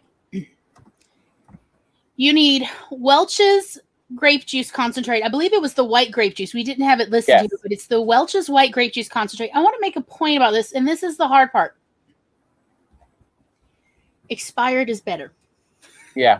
So, but Glory, how do I get expired Welch's white grape juice concentrate? So you can get it it's like in a can, like a soda can, only it's a grape juice concentrate. It's like, I don't know, 2 or 3 to 1 kind of thing. Anyway, if you take that can and you put it like in your trunk for like 2 months over the summer and let it roll around in there and get hot and cool down for like 2 months, that will definitely age it much faster. But it is not required that it be old. It's just, if you really want the full effect, you do need to have properly aged Welch's grape juice concentrate, 2 parts of Welch's grape juice concentrate, 3 parts of wait, isn't that rude? I'm sorry. 3 parts of pomegranate juice pomegranate just juice, like palm. Yeah. And 1 part Everclear. Lots of ice. What is Everclear? It is 95% pure alcohol. Or what is it? 190 proof? Yes. Yeah. Lots of ice and serve in a mason jar. Yeah, the mason jar does help. It really just, this is it. And you have it, and it really does. I don't know how to explain it. We stumbled on it entirely by accident. But it has sort of you know what? I'm just going to let try it for yourself. Whoever watched this, try it out. Just give it a try. Also, you could just take like Welch's white grape juice and stick it in your closet for a year. Just, you know. And then when you find it, you're like, it's time now. It's time to try this. Okay. Yeah. All right. So let's see. Right. We were going to do the next one is rolling trash fire cocktail. Yes. All right. Again, we totally found this by accident while dealing with taking care of mom with all her medical visits and everything. Okay. You need equal parts 151 spiced rum and daily sweet and sour mix. And for some reason, it tastes like a rolling trash fire. Yeah, Dailies, like not it has Dailies. smokiness. It's Dailies. I'm pretty sure we got that at Walmart because I was going through a sweet and sour mix phase. Because it's like, the can't be bothered person's limeade, sort of, or lemonade. Because it's tart, but, equal parts 151. You are going to get blasted on all these drinks, by the way. Obviously, Everclear, be careful. Don't make a big drink of this, especially if you have a low tolerance. And of course, please drink responsibly. Okay. And then the bonus one, which we were hotly debating during the break. But let's first go. Yeah. You're going to find yourselves up late at night. You're going to develop insomnia because you can't process. You can't really talk to too many people, especially if you're a caregiver for someone with cancer. You're breaking up. Hey. How about now? Any better? It comes and goes. I think it must be your computer. Sorry. I'll have to get a new Wi-Fi card. Yeah, we tested it, by the way, for 45 minutes before we went live. None of this happened. There will always be something. Just for the record. So anyway, keep talking. So, you're going to want some human contact, if only around humans, but not necessarily any humans you have to talk to. So you will end up at truck stops. Okay, this is just part of it. Or anything, yeah. And so we're like, what is the experience of the late night, middle of, after midnight experience of being at a truck stop by yourself because you don't know where else to go? And that's where we came up with, what are we calling it? Late night truck stop. Yeah. It had a less nice name before, but we are not trying to be negative about anybody, so we're not gonna. So anyway, okay, you can take a shot glass and you're gonna give it a salt rim, and you're gonna layer, it in this order. So at the bottom is going to be a little layer, just a little, like, honestly, every one of these is just one splash, really. Okay. Is a splash of old coffee, so it cannot be fresh. It needs to have sat in the auto drip all day, gotten cold, everything. Okay. So it needs to be old coffee. You could put it in the fridge, but don't put the lid fully on. Put it in the fridge like overnight. That can be used. Okay. So old coffee, a splash of old coffee, a splash of beer, preferably, again, a beer that's gone flat. little splash of orange flower water. You can get these at like international food grocery stores, like Middle Eastern, Mediterranean type. Sometimes you can actually get them at regular grocery stores. It just sort of depends. Yeah. It is awesome. And you make sure it says orange flower water. You don't want the super strong like syrup or anything. Yeah. And then, of course, our good old favorite, a splash of Everclear. And you take that, and let me tell you, you're going to be like, yep, that's what it's like at a late night truck stop. Yeah. Because we wanted to give people sort of an interactive experience with our stories. Yeah, just in case they're like, I can't relate.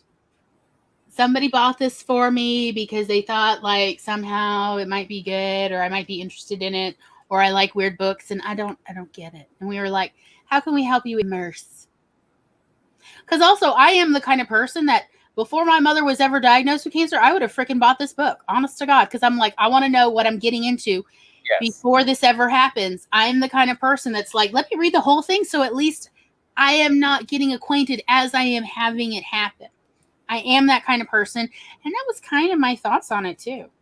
Oh, I forgot to mention earlier though, of like, after finding these recipes and finding the stories, about 20-30 minutes later after finding them, all of a sudden I find myself while I'm out driving, doing a little delivering, just crying.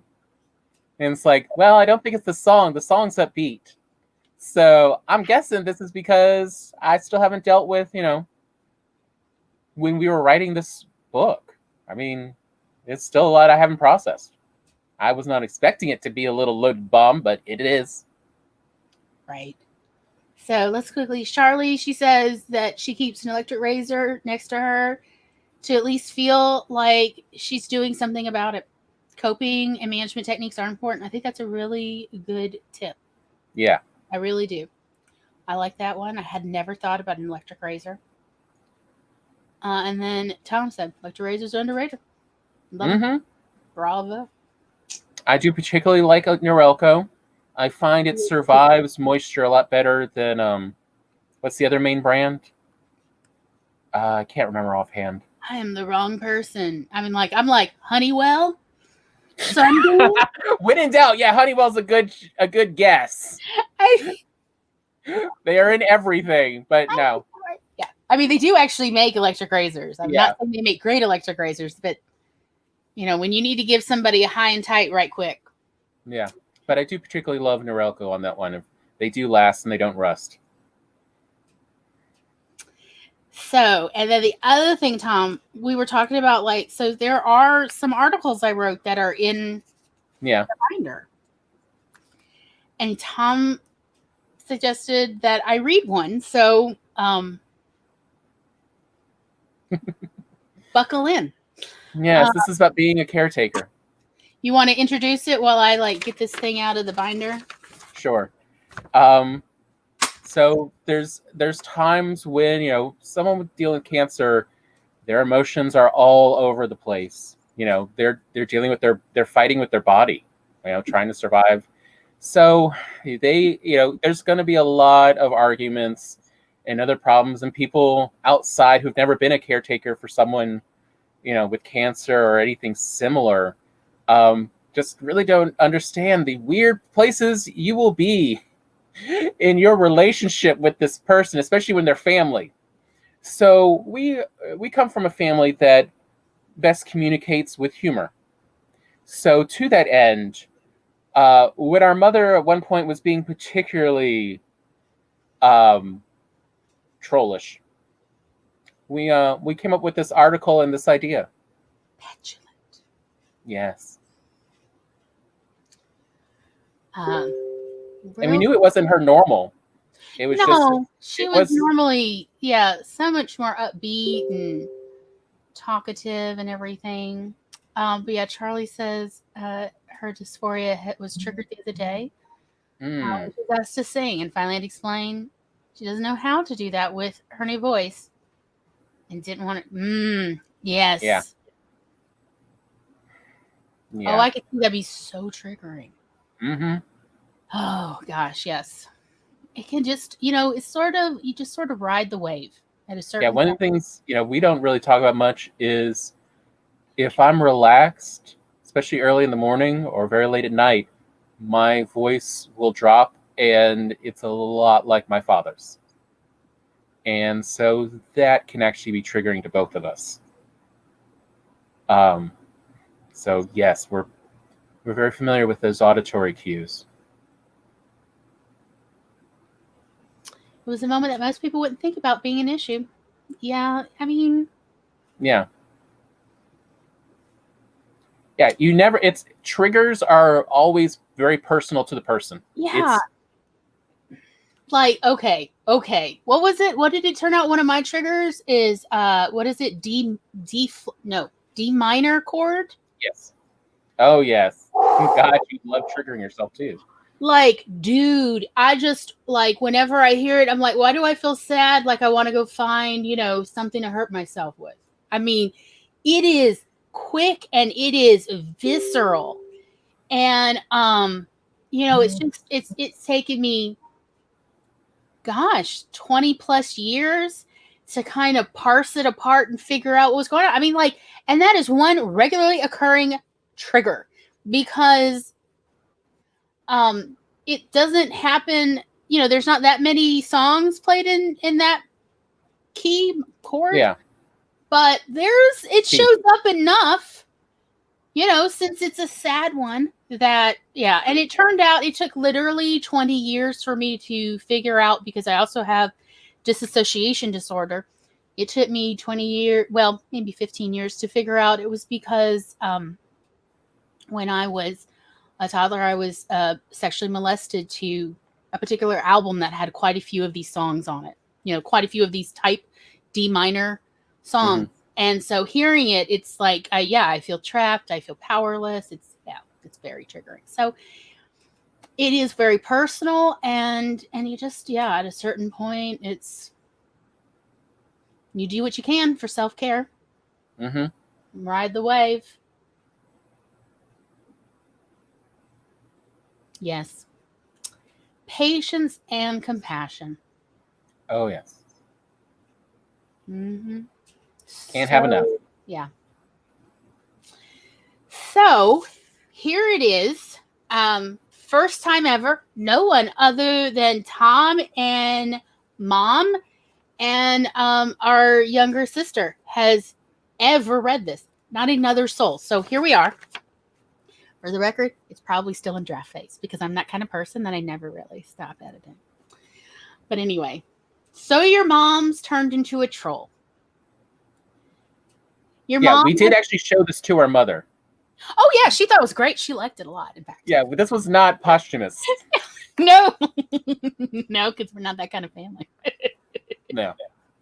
Yeah, the roast is while you're around. Mm-hmm. Okay.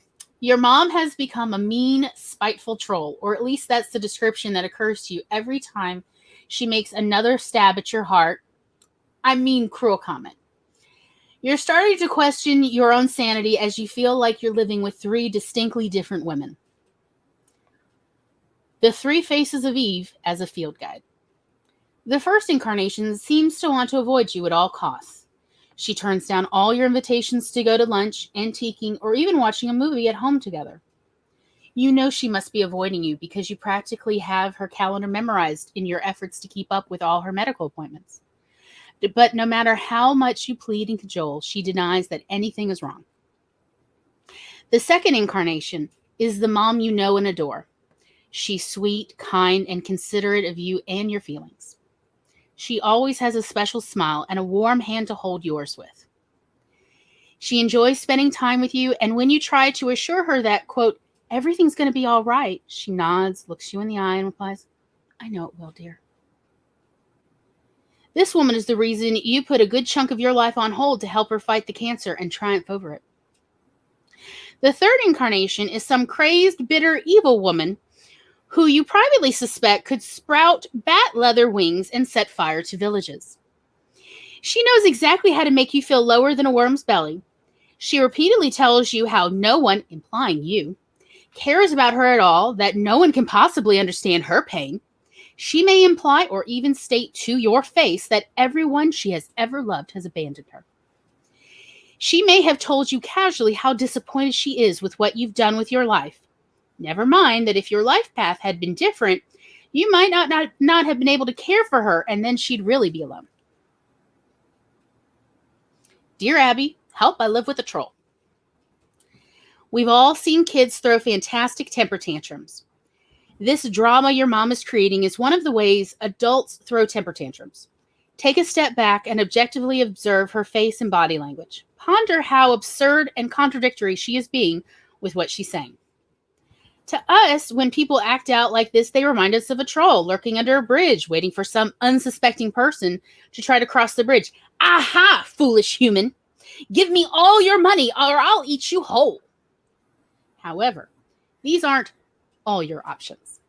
The troll only mentions the options it likes, but what about the options you like? Yes, it's true. You love someone who is regularly morphing into a troll. Abandoning her or never speaking to her again aren't realistic options. What you can do is take the power out of the negative situation. The troll only has power because you allow it to act powerfully. Imagine what would happen if none of the things she said or did hurt your feelings. She could talk until she turned blue in the face, and the worst thing that would happen for you is you would be bored. I can assure you that this isn't about you. She may say or do things that you know she knows will hurt you, but it still isn't really about you. It is about her. It is about her fears, her regrets, her facing the truth about how she's lived her life. Once you accept that the only part you have in this psychodrama is nearest victim number one, it becomes much easier to see the ridiculousness in the whole situation. Taking the bite out of this troll-like behavior is a necessary first step. Your next step is to curb this negative behavior while getting in a few good chuckles, dare we hope, for a guffaw or two. The truth hurts unless it's hilarious. Step 1, find a bridge. Step 2, take your mother to the bridge. Step 3, tell her that when she feels like being a troll, to come here to the bridge and charge a troll toll.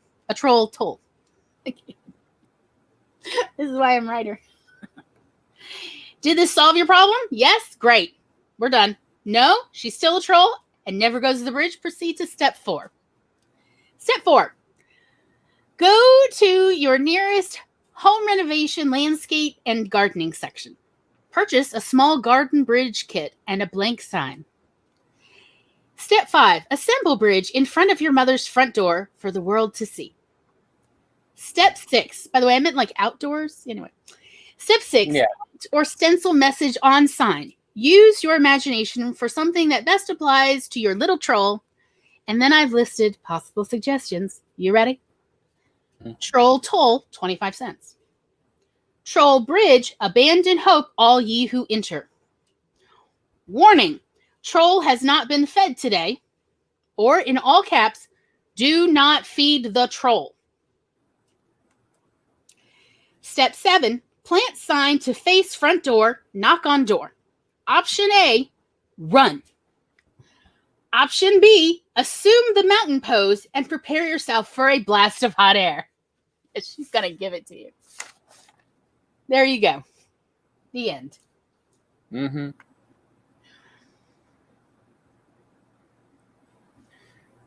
Did we do this? Maybe. Yes. Yes, we Did it get through to our mother? Yes. She did. At first, she was very ticked off. Oh, yeah. Oh, we heard it right there in the front lawn in front of the room. But she got it out, and we were like, look, you are acting very difficult to take care of. We are trying to put it out. We want you to acknowledge this, and then we're all going to move on. But, essentially, you've been heard. You've been giving us an earful about things we had no control over. Well, but you're not listening to us, so here we go. We have done art. So, anyway, let's see. Where... But she did then actually have a way to express herself as well when she was stuck in those emotions. Oh, she actually set up a bench next to it, by the way. So it was in the front yard for a while. And it was this cute, pretty little tiny wooden bridge kit that we put together. It only took an hour or two. It was really nice. And then we had the sign there, and it was not the sign did not face the road. The sign faced the front door, so nobody knew. And they all thought it was a cute little sweet romantic thing over this sort of ditch in the front yard. Anyway. Yeah. And then she liked it so much she moved the bench out next to it so she could sit by her troll bridge and just feel cranky. Pretty much most days that she'd come home from a doctor's appointment, she goes for like a half hour, 45 minutes until like I made her like a snack or something. Cause like I was the one who's usually preparing the food anyway, cause I'm good at it. And then I'd come out and like, do you want me to bring your snack out there? Or do you want to come in? And then she would tell me what she wanted. She looked so cute out there sitting at her troll bridge. But, I mean, our mom was a tiny woman. She was 4'6". She was like little. She was little. And I mean, like, I'm 5'6", and Tom's like 5'9", 5'10". Yeah. So sweet little. She looked so cute, just sitting there, feeling grumpy and getting it out that way. She really liked it. So it was kind of great for all of us. And that's why I was like, let me write this into a little step-by-step. But anyway. Okay, Abigail says, triggers are so difficult. How do you explain to someone that even a certain smell is painful to you? Yeah.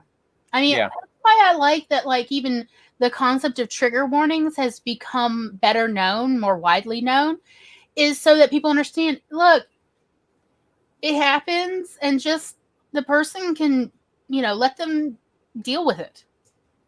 Which includes, like, just excusing them so that, go on, go do your thing. It's all right. You can come back later. Now, I don't like how much trigger warnings has been taken over by people who have no idea what a trigger is and are instead just going, oh, I'm upset and offended, so you have done me wrong, versus no, triggers are actual traumatic responses. Humans are complicated. Yeah.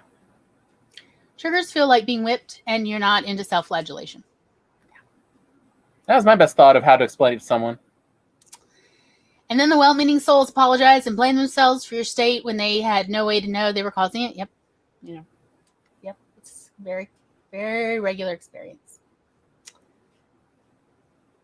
Yeah, it's nice when, they're at least understanding rather than aggressive about, how dare you be triggered by this sweet and innocent thing that I was doing? Like, I'm not blaming you. I'm just saying it just happened. Let's not go over this again. Right. And Charlie says, just want to get a magic compass, call the name of Merlin so I could stand against all the trolls within it. Yeah. Yeah. Yes. Aw, thank you. This was written like more than a decade ago.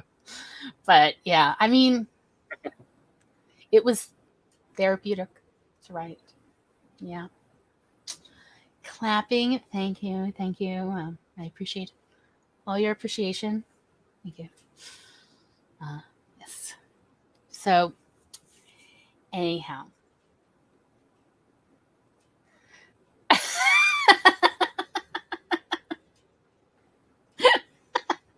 Really? I just thought that was like understatement of the decade. Something you're really good at. Is that why you have, 8 pages of Glory Said now? Oh, it's not for the understatements, no. He literally No, it's just for the bold, poetic beauty of your sentences. He has a document.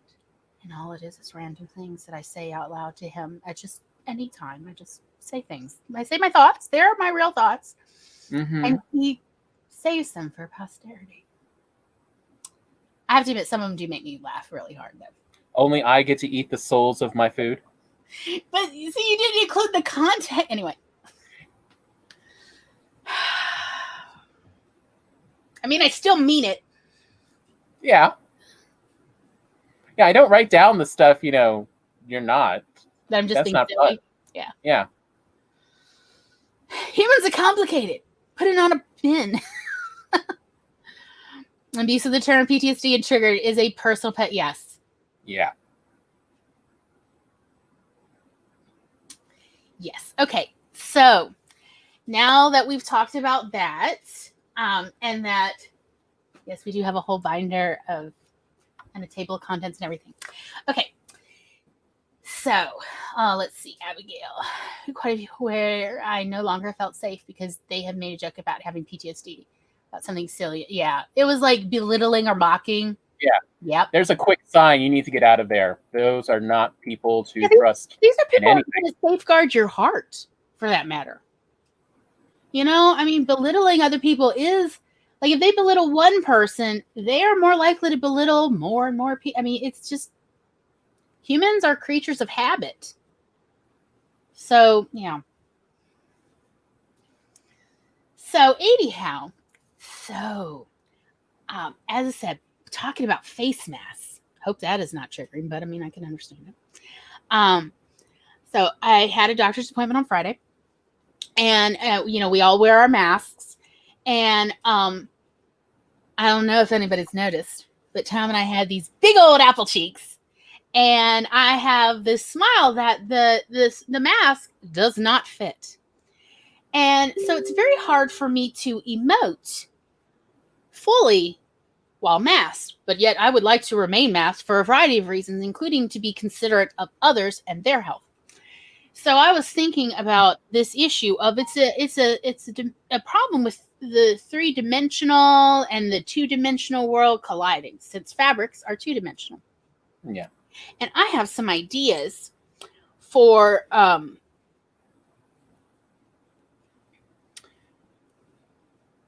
how I can make face masks for myself and for Tom to fit our big old animated faces. So we went shopping. And so this is one fabric I got. Unicorns. Yes, baby. And then I don't know if it's going to come through, but it's super sparkly. It's like super glittered. Why don't you bring it really close and see if maybe they'll help. Yeah, it's a little bit easier to see the little bits of sparkle. Yeah. And then, I don't know who could have picked this out. It's flannel, but it's thin flannel. How to find a magical unicorn. Okay. And it says, they live in enchanted forests. They like fairies and butterflies. They believe in magic. Look for the spiraling horn. Look for rainbows. And this one we got a little extra because it was the end of the bolt. And so they gave us a discount. So I'm going to try out my prototypes. And I was thinking of trying to film part of it.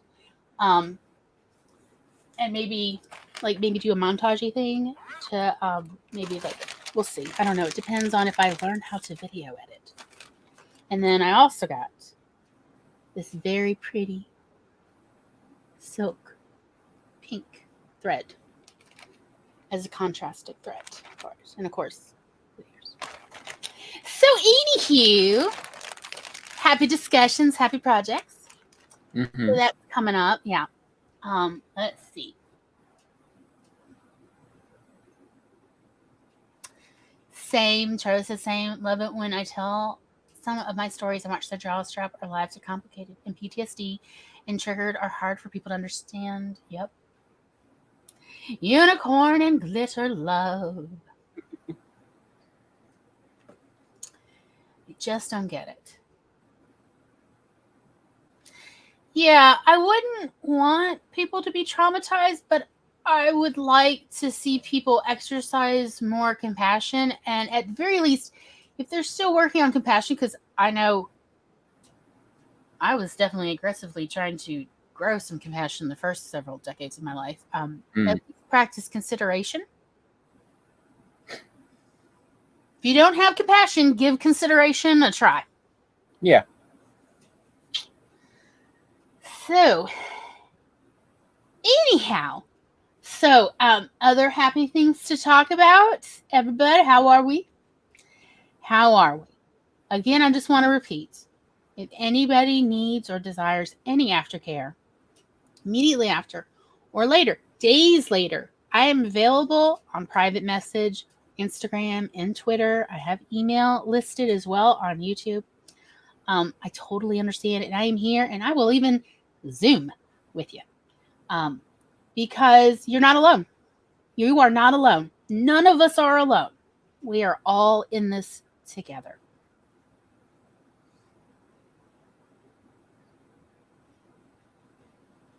And just to be kind. So, Tom. Yes, Glory. How we doing? We about ready to close out? I think so. I mean, Okay. you've definitely gone a little long. You have, and I know it's Hopefully a lot of people- talk for you, the introvert. Yeah. Hopefully, at least everyone got something from it. I hope so. So, Tom, would you like to do an outro of any kind for any reason? No. No, I'm still working on mine, and I'm kind of towards the end of my conversation skills. And also, I think you've been peopled out for the day, essentially, maybe not. I did, however, write an outro this time. Inspired by Lisa Daly's outro, by the way. Shout out to Lisa Daly. It is only draft one. Haha. It's ever evolving. Okay. Well, Charlie's got an outro. Wow. 34,069 words since the first, and I'm going to try to write 52 novellas in 52 weeks. Amazing and wonderful. That is amazing. Oh, yes. And Abigail, it's 11 days from their book release. Woo-hoo! Woo-hoo! All right. Yes. Is there a link? Links, everybody. Charlie is in the description below for her channel and regularly live streams. Are there live streams coming up? Abigail has a live stream coming up tomorrow. I will be there. Such fun. Such fun.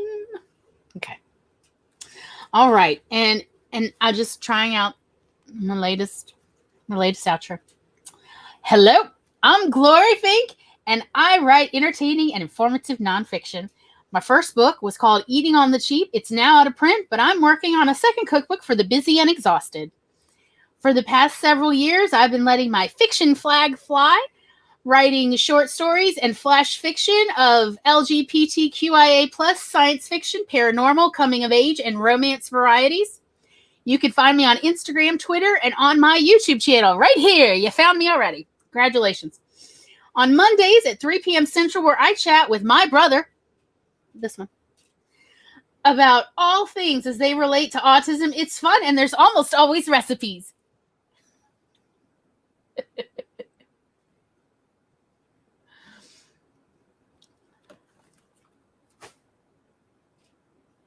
Thank you. Sound nice. Thank you so much. Thank you.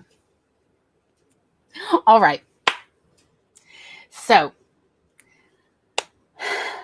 let's go ahead and wrap this up.